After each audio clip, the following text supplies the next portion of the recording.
نحمده ونصلي ونسلم على رسوله الكريم اما بعد۔ اللہ سبحانہ و تعالیٰ نے ہمیں یہ دین اپنے نبی اکرم صلی اللہ علیہ وسلم کے ذریعے پہنچایا۔ آپ صلی اللہ علیہ وسلم نے یہ پورا دین اپنے ورثاء تک پہنچا کر ہم پر بڑا احسان فرمایا، اور قیامت تک کے لیے اس کو اللہ سبحانہ و تعالیٰ نے حفاظت کا ذمہ لے کر ہم سب کے لیے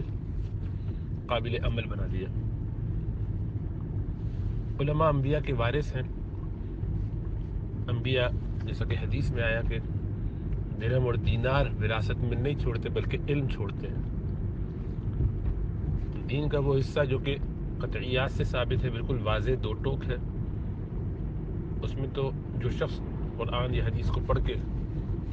سمجھ لے اس کو آسان ہے، لیکن بہت سارے حصے سمجھ میں آ جانے کے باوجود ایک بڑا حصہ دین کا ایسا ہے جسے ظنیات کہتے ہیں، یعنی جو فروعیات کے قبیل سے ہے، جو بالکل زمانے کے حساب سے اس میں نئے نئے تغیرات آتے ہیں، سچویشن بدل جاتی ہے۔ بعض اوقات ایک سے زائد احادیث باہم متعارض نظر آتی ہیں، ایک حدیث میں ایک بات اور دوسرے میں دوسری بات کہی گئی۔ اب یہاں ایسی صورت میں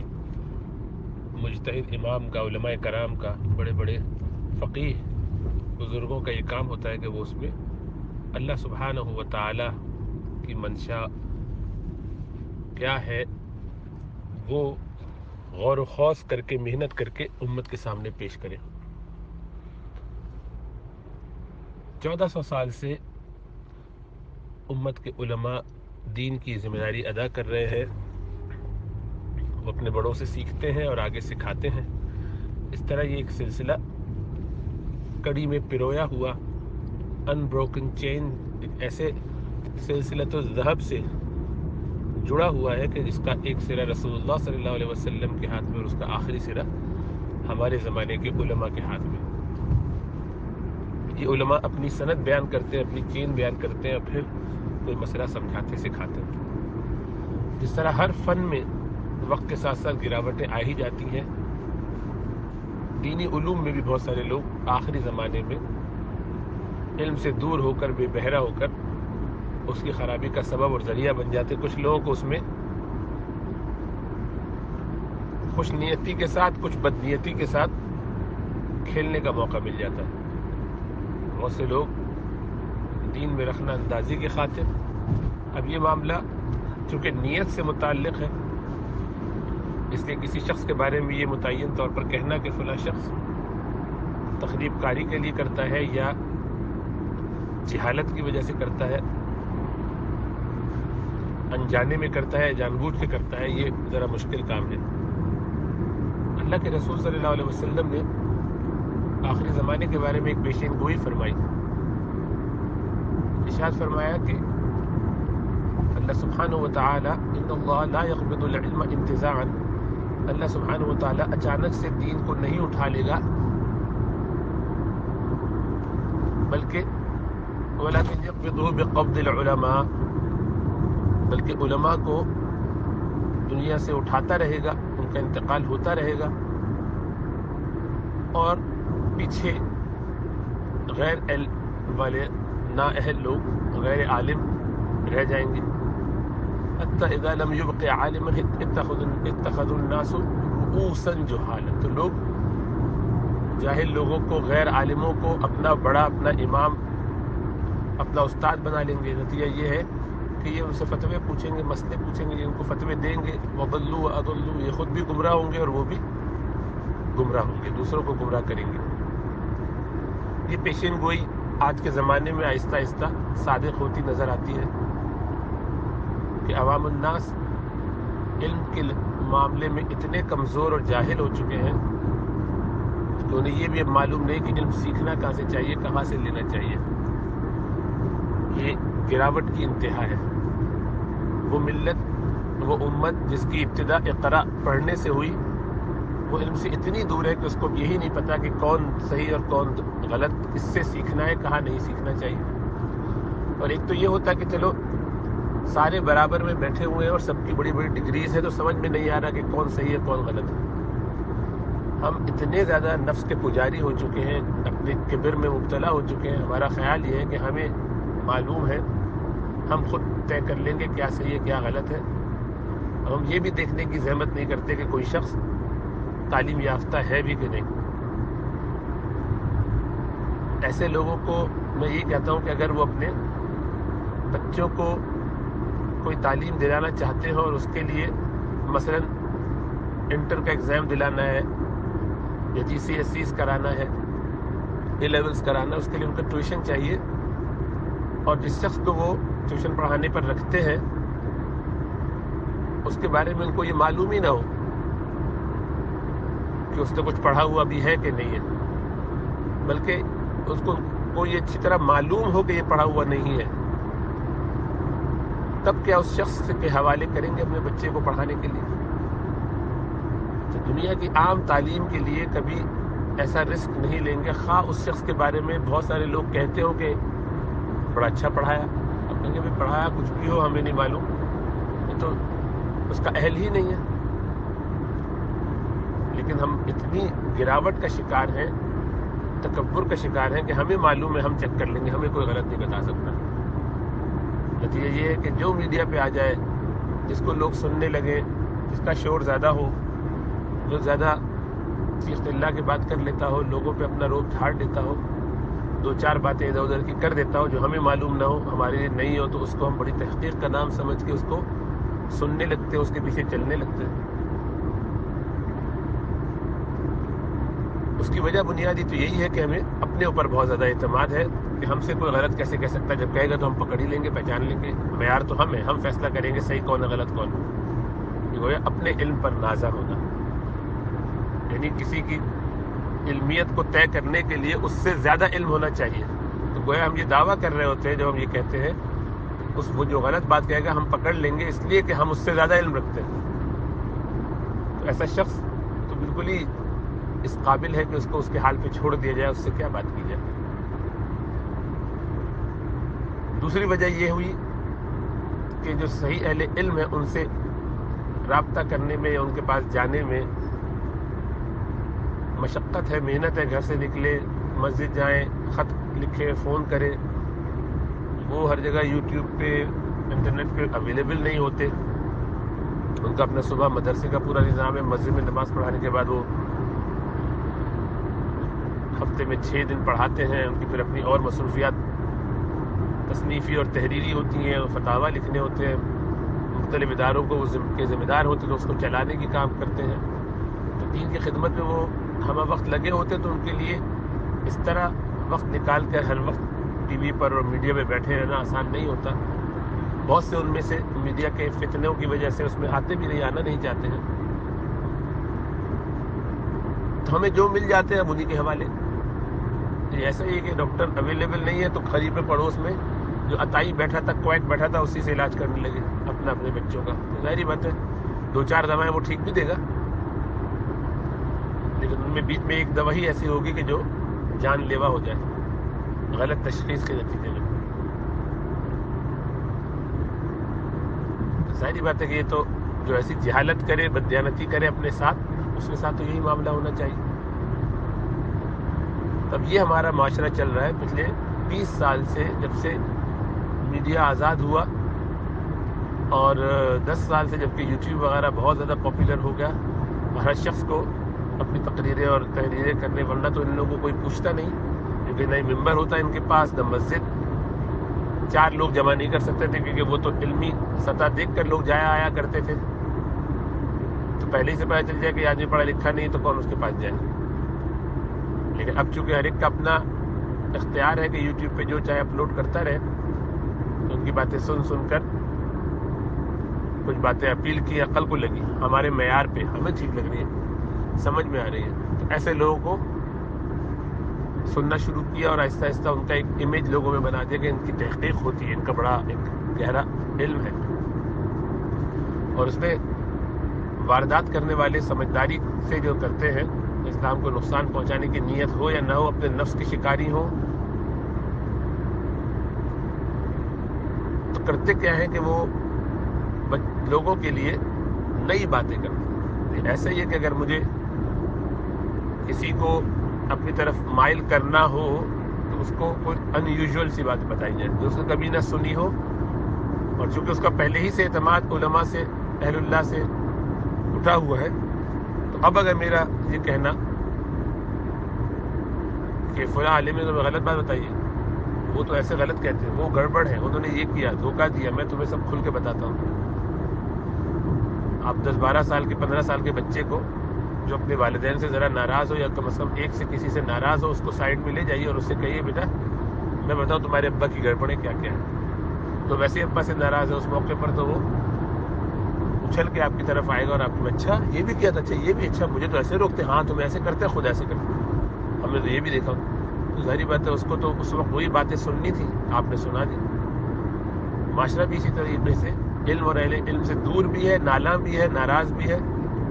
حالانکہ اس میں ساری کوتاہی ان کی اپنی ہی ہے، اور علماء کی بھی ہوگی، لیکن اصل کوتاہی ان کی ہے کہ انہوں نے اپنے آپ کو علم سے دور رکھا، مسجدوں سے، مدارس سے دور رکھا. تب ایسے بیوقوفوں کی کیا حالت کہ پھر وہ اجنبیوں کے پاس جا کے، کہ جن کے پاس تعلیم بھی نہ ہو، دین کا علم بھی نہ ہو، جنہوں نے کہیں سے تعلیم مکمل کی نہ ہو، مکمل کیا اب ابتدائی طور پہ بھی نہ پڑھی ہو، ان کو سننے لگے اور اس کے بعد انہیں یہ بھی احساس نہ ہو کہ وہ کس طرح اپنے دین کو نقصان پہنچا رہے ہیں. اور ایسے لوگوں کو سننے لگے کہ جن کا لب و لہجہ انداز نہ صرف جارحانہ ہو بلکہ شرحن درست نہ ہو، ان کی زبان تان صحابہ کرام کے خلاف کھلتی ہو. ایسے لوگ تو بدترین دشمن ہیں اسلام کے، خواہ وہ اخلاص کے ساتھ یہ کام کر رہے ہوں یا بغیر اخلاص کے کر رہے ہوں، خواہ وہ تخریب کے لیے کر رہے ہوں یا بہت تعمیر کی نیت سے کر رہے ہوں. ہر لحاظ سے وہ اسلام کے لیے دشمن ہے. اور ایسے لوگوں کو اللہ سبحانہ و تعالیٰ کی پکڑ سے تو ڈرنا بچنا چاہیے ہی، دوسرے لوگوں کو ان کے بارے میں بالکل اطمینان سے کنارہ کش ہو جانا چاہیے. لیکن افسوس یہ کہ لوگوں کو یہ باتیں سمجھ میں تو آتی نہیں. وہ یہ سمجھتے ہیں اور اسی کا یہ پروپیگنڈا کرتے ہیں کہ علم کا جواب علم سے دیجیے. اب بھائی وہ جہالت کی باتیں کر رہے ہیں، جہالت کی باتوں میں علم کا جواب نہیں دیا جا سکتا. عام آدمی جن کو آپ معیار بنا رہے ہیں کہ وہ فیصلہ کریں گے کون صحیح ہے اور کون غلط ہے، ان کا معاملہ تو وہی ہے. پاکستان میں ایک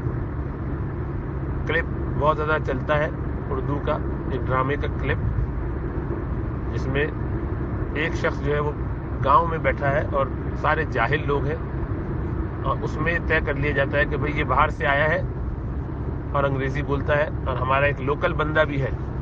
وہ بھی انگریزی بولتا ہے. وہ انگریزی جو لوکل بولنے والا ہے اس نے دعویٰ کیا کہ اس کی انگریزی زیادہ اچھی ہے. اب جو باہر سے آیا ہے ظاہری بات ہے وہ تو اس میں پریشان ہے کہ کرے کیا. اب وہ ثابت کرنے کے لیے انہی لوگوں کی ایک پوری پنچایت بیٹھتی ہے اور اس کے اندر 2 یا 3 جو ان کے بڑے بوڑھے ہیں ان کو وہ جج بنا دیتے ہیں.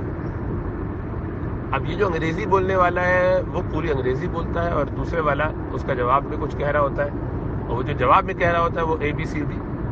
1 2 3 4 اس طرح کے حروف ادا کر رہا ہے، محض 1 2 3 4 8 9 D F G H ایسے کر کے، اور دوسرا والا انگریزی پوری بول رہا ہے. اس دوران میں اس نے انگریزی کے گفتگو کے دوران ایک لفظ گلاس بولا اور شاید ایک آدھ کوئی اور لفظ بولا، اور جب دونوں کی باتیں مکمل ہو گئی تو پنچایت نے فیصلہ یہ کیا کہ جو انگریزی بول رہا تھا اس کے بارے میں کہ بھئی آپ ہار گئے. وجہ اس کی یہ کہ آپ نے اپنی انگریزی کے دوران 2 لفظ ہماری زبان کے بھی بولے. آپ نے گلاس بولا جو ہمارے یہاں بھی بولا جاتا ہے تو اس لیے آپ کا 1 نمبر وہاں کٹا، اور دوسرا آپ نے ایک اور کوئی لفظ بولا وہ بھی ہماری زبان کا لفظ ہے، لہٰذا آپ نے اپنی انگریزی آپ کی اتنی اچھی نہیں تھی کہ آپ پیور انگریزی بولتے، سادہ طریقے سے آپ کو ادھر ادھر کی الفاظ لینے پڑے، لہٰذا آپ تو ہوئے ناکام، اور یہ شخص جیت گیا جس نے پوری انگریزی بولی، کوئی ایک لفظ ہماری زبان کا نہیں بولا. تو جو 1 2 3 اور ABCD بولتا رہا وہ جیت گیا. تو یہی ہوتا ہے. اس لیے جاہلوں کے درمیان تو ان باتوں کی علمی وضاحت کی نہیں جا سکتی کہ ان کو تو وہ سمجھ میں نہیں آنے والی ہے. وہ تو کری جہالت کی بات رہا ہے، تو جہالت کا جواب کیسے دیا جا سکتا ہے؟ اور جو ان کی کھول کے جواب دیے جاتے ہیں وہ اتنے گہرے علمی ہوتے ہیں کہ لوگ کہتے ہیں کون ان کی تفصیلات میں جائے، وہ پڑھنا سننا چاہتے ہیں۔ تو انجینئر مرزا کے بارے میں کسی نے سوال کیا تو اس کی تمہید یہ تھی، یہ شخص بدترین قسم کا نہ صرف یہ کہ جاہل ہے، بد زبان ہے، اس سے بڑھ کر میں اس کو اسلام کے لیے موجودہ زمانے میں بدترین نقصان دہ شخص سمجھتا ہوں۔ بعض لوگ دین کی تخریب کرتے ہیں جانتے بوجھتے، وہ زیادہ مناسب ہوتے ہیں، اس لیے کم از کم ان سے کوئی دھوکہ نہیں کھاتا۔ یہ اسلام کے لبادے میں،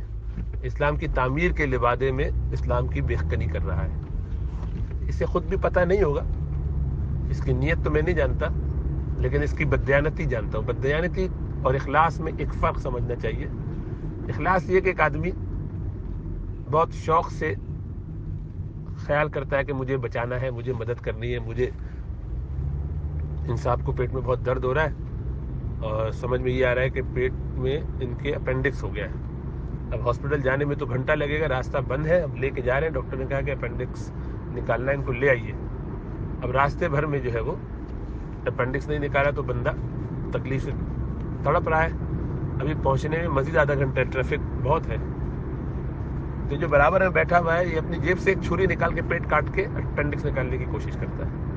تب دیکھیے اس کا جذبہ بہت اچھا ہے، بہت ہی اخلاص سے وہ چاہتا ہے کہ اس کی اس تکلیف کو میں دور کر دوں، تو اخلاص تو ہے اس میں، یعنی اس کی خیر خواہی تو ہے۔ لیکن کئی شخص دیانتدار ہیں، دیانتدار نہیں ہے۔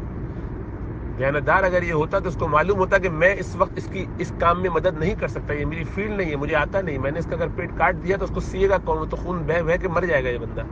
اور وہ یہی کیا اس نے کہ پیٹ کاٹا اپینڈکس نکالنے کی خواہش میں اور اس کی جان بچانے کی خواہش میں، الٹا اس کو نقصان پہنچا دیا نادان دوست کی طرح، اور بندہ راستے میں ہی دم توڑ گیا۔ تو گو خیر خواہی ہو، نیت میں کھوٹ نہ ہو، تب بھی بددیانتی ہے کہ جو آپ کی اوقات نہیں ہے، جو آپ کو معلوم نہیں ہے، جس فیلڈ کا آپ نے پڑھا سمجھا نہیں ہے۔ اب اس شخص کو عربی نہیں آتی، بے تحاشا غلطیاں کرتا ہے عربی میں، بغیر اعراب کی لگی ہوئی عبارتیں یہ پڑھ نہیں سکتا، یعنی اس کا امتحان عربی کی بنیادی کتابوں کا آپ لیجئے تو یہ فیل ہو جائے گا۔ اور قرآن کو بغیر گہری عربی جانے میں سمجھنے کا دعویٰ، حدیث کو سمجھنے کا دعویٰ بہت بڑا محال ہے۔ اسی طرح سے فقہ میں زیرو، یعنی اس کو پہلے سال کے عالم بننے والے جو طلبہ ہوتے ہیں ان کو جو اصول الفقہ وغیرہ پڑھا ہوتے ہیں اور فقہ پڑھی ہوتی ہے اس کی بھی ہوا نہیں لگی ہوئی ہے۔ اس نے اپنے طور پر خود قرآن اور حدیث جو کتابیں سمجھ میں آئی، پہلے اہل حدیث مزاج کا تھا تو ان لوگوں کے ساتھ اٹھ بیٹھ کے کتابیں دیکھی، ادھر سے خوشہ چینی کی، کچھ ادھر سے پڑھی، پھر وہ اسحاق جھالوی کے چکر میں پڑھ کے کچھ وہاں سے لیا، وہ تو عالم دین تھے، یہ جاہل ہے۔ اس نے جو ہے وہ کچھ حدیثیں ادھر ادھر سے دیکھ کے کچھ کتابیں، اب یہ ترجمے مل جاتے ہیں آن لائن سارے، تو دیکھیں علم بعض لوگوں کو اس کا ایکسیس کتنا نقصان پہنچا دیتا ہے، وہ اس کو پہنچایا، اپنی بھی آخرت تباہ کر رہا ہے اور لاکھوں لوگوں کو اپنے پیچھے چلا رہا ہے، اس پائپر کی طرح جو سب کو لے کے دریا برد کر دے، تو ایمان کا نقصان ہے۔ اور ایک دفعہ اعتماد صحابہ کرام سے اٹھا دیا جائے تو پھر آخری کڑی ختم ہو گئی۔ پہلی کڑی علماء کرام ہے اور آخری کڑی صحابہ کرام ہے، اللہ کے رسول صلی اللہ علیہ وسلم سے جڑنے کی ہماری کڑی یہی ہے۔ علماء سے بدزن کرنے میں تو پہلے ہی سے بہت سارے لوگ کام کر رہے تھے، یہ اس میں مزید لگا ہوا ہے، تو وہ تو چلو اس کی شیطانی اپنی جگہ، لیکن صحابہ کرام کے خلاف اس طریقے سے بدزبانی کرنا اہل تشیع کا ہی فن تھا، جس سے یہ بھی بہت متاثر رہا ہے، بہت عرصے تک رہا ہے۔ اب عام لوگوں کو، سنی لوگوں کو بھی یہ ایک جرأت ہو گئی اس کی وجہ سے، اور یہ کرتا کیا ہے کہ اپنے مقصد کی کچھ باتیں اٹھاتا ہے اور ان کو پیش کرتا ہے، اس کے لیے حدیثیں بھی ادھر ادھر سے مل جاتی ہیں جن کے سب کے جوابات آج نہیں، امت نے کئی سو سالوں سے دیے ہوئے ہیں، وہ چیزیں بالکل واضح طور پر سمجھا دی گئی کہ اس کا کیا مطلب ہے، اس کا کیا مطلب ہے، لیکن وہ جواب تو ظاہری بات ہے اول اس کی استعداد اور اس کی سمجھ سے بلند ہے تو اس کو نہیں سمجھ میں آنے والا، اس لیے کہ اس کا مطالعہ تو بہت وہی ہے کہ جو اس کو ڈھونڈ ڈھانڈ کے شیعوں کی کتابوں سے کچھ ادھر ادھر کتابیں کھول کھول کے اپنے اپنے مسائل نکال کے، آج کل گوگل کر کے آسان ہے نکالنا، نکال لیا، ٹرانسلیشن دیکھ لیا، جو بات اپنے مطلب کی لگی، یعنی آپ اس سے صحیح حدیث کی تعریف بھی پوچھے تو اس میں بھی مسئلہ ہو جائے گا، عربی میں وہ تعریف سمجھانا بتانا. تجوید اس کی درست نہیں، آج کل پڑھ رہا ہے، کسی سے محنت کر رہا ہے، لیکن بس. تو یہ آدمی اس قدر بودا ہے، اس قدر علمی طور پہ کمزور ہے، پھر اس کے ساتھ ساتھ جیسا عرض کیا بددیانت بھی ہے. بہت ساری حدیثوں کے بارے میں تو آپ یہ کہہ سکتے ہیں چلو اس کو پتہ نہیں ہوگی اس لیے بیان نہیں کی. پہلے یہ گمان کیا جا سکتا تھا. اب وہ کرتا کیا ہے کہ ایسی حدیثیں بھی کہ جس کے بیچ میں خود ایک جواب موجود ہوتا ہے اس بات کا، خود وہ کتاب کے اندر راوی نے حدیث بیان کرتے ہوئے اس کی تشریح کر دی ہوتی ہے، یہ اس کو حذف کر دیتا ہے، غائب کر دیتا ہے، اس میں اپنا ایک نوٹ لگا دیتا ہے، اس میں اپنی طرف سے ایک بات کا اضافہ کر دیتا ہے. تو یہاں اب اس کی نیت پہ بھی شک ہونے لگتا ہے کہ یہ دھوکہ دے رہا ہے. تو لوگ سنتے ہیں پیچھے پڑے رہنے تو کیا کہہ سکتے ہیں. یہ تو حدیث میں اللہ کے رسول صلی اللہ علیہ وسلم نے بیان فرمایا نا کہ جہلا کو اپنا امام بنائیں گے لوگ، بنائیں چلے، تو کچھ کیا نہیں جا سکتا. یہ تو اپنے آپ کو کہتا بھی امام ہے، EMAM، انجینئر محمد علی مرزا، EMAM. تو بنائے لوگ امام. ہم کوئی پولیس تو ہے نہیں کہ لوگوں کو، لیکن اتنا جاننا چاہیے کہ ایک شخص جو باقاعدہ کسی مدرسے سے کسی ادارے سے فارغ نہ ہو، جس کے خلاف دیوبندی، بریلوی، سلفی، اہل حدیث، جماعت اسلامی والے، تبلیغی جماعت والے، کوئی مکتبہ فکر کا ایک عالم ایسا نہیں کہ جو اس کو سپورٹ کرتا ہو، اور پوری عوام لگی ہوئی اس کی سپورٹ میں، عام لوگ چکر میں پڑے ہوئے. تو یہ سمجھ لینا چاہیے کہ یا تو یہ سارے اہل علم، تمام مکاتب فکر کے تمام لوگ جو ہیں سب شیطان ہیں اور سب غلط ہیں، اور یہ حق پر ہے تو اس کو نبی ہونا چاہیے، اس کو اعلان کرنا چاہیے اپنی نبوت کا. اور اگر آخری نبی اللہ کے رسول صلی اللہ علیہ وسلم کو مانتا ہے، یعنی جو امید تو ہے کہ مانتا ہوگا، اللہ کرے، تو پھر کم از کم یہ کہے کہ یہ مہدی. الہام کی تو اور کوئی صورت رہ نہیں گئی. باقی تمام مکاتب فکر کے تمام لوگ جو امت میں، ان کو تو کچھ سمجھ میں نہیں آیا، اس کو سمجھ میں آ رہا ہے. تو جو لوگ ایسا سمجھتے ہیں سنیں، اور ہمارے حساب سے تو وہ گمراہی کے راستے پر ہے، اور اس پر تمام ہی علماء کا اتفاق ہے. کوئی ایک عالم بھی اس میں سپورٹ نہیں کرتا، کسی بھی مکتب فکر کا. آپ کے لیے تو یہی کافی ہو جانا چاہیے کہ اس کے ساتھ کوئی بھی نہیں ہے. لیکن نہیں، اپنے عقل، اپنے نفس اور اپنے اوپر بہت غرہ ہے، اپنے علم پر بہت، کہ ہم پکڑ لیں گے کیا غلط کہہ سکتا ہے، ہمیں معلوم ہو جائے گا نا جب کوئی غلط بتائیے اس میں کیا غلط کا ہے. تو یہ علماء کا یہ کام نہیں کہ وہ بتائیں. آپ کوئی بیٹھ کے سیکھنا سمجھنا چاہے تو سمجھے، دین کو سمجھے، خود بخود پتہ چل جائے گا اس میں کیا غلط کہتا ہے اور شریعت کیا کہتی ہے اس بارے میں. ہر مسئلے کے بارے میں شریعت کا واضح طور پر جو مسلک ہے، طریقہ ہے، سمجھ ہے، وہ آپ کو آ جائے گی سمجھ میں. لیکن یہ وہ کرنا نہیں چاہتے لوگ، یہ کام کرنے کے لیے تیار نہیں ہیں. اللہ سب کو ہدایت دے.